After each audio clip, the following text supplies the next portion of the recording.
দুই তলা ফাউন্ডেশন দিয়ে এই বাড়িটি করতে কত টাকা খরচ হয়েছে, কোথায় কত টাকা খরচ হয়েছে হিসাব আজকে আমরা বের করব। এই বাড়িটিতে 12টি পিলার দিয়ে করা হয়েছে এবং বেসমেন্ট করা হয়েছে 4 ফিট বাই 4 ফিট।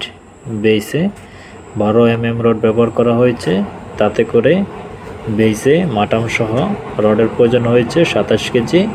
কলামে 4টি 16 mm রড ব্যবহার করা হয়েছে, তাতে করে রডের পরিমাণ 36 কেজি 16 mm এবং চুরি ব্যবহার করা হয়েছে 45টি, যার ওজন 16 কেজি 8 mm রডের।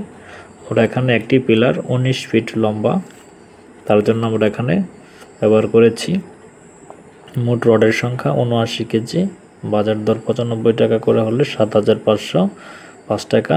বেসমেন্টের ঢালাই সিমেন্ট লেগেছে 6 ব্যাগ, 500 টাকার দর হলে 3000 টাকা। বালি 12 সেফটি, প্রতি সেফটি দর 50 টাকা হলে 600 টাকা। খোয়া 25 সেফটি, 100 টাকা হলে 2500 টাকা। এবং সিমেন্ট প্রয়োজন হয়েছে, কলাম ঢালাইয়ের সময় প্রয়োজন হয়েছে নিচ থেকে ছাদ পর্যন্ত আপনার 4 ব্যাগ, 500 টাকা দর হলে 2000 টাকা। বালি প্রয়োজন হয়েছে 7 সেফটি 350 টাকা 50 টাকা দর। খোয়ার প্রয়োজন হয়েছে 13 সেফটি, 100 টাকা দর 1300 টাকা। মোট 17,255 টাকা।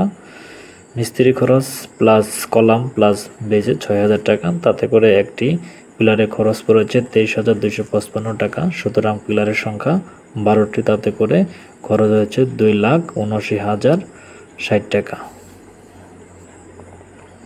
এবার আমরা বেস, শর্ট কলাম এবং পিলারের খরচ বের করেছি এবং এখন বিমের খরচ রয়েছে।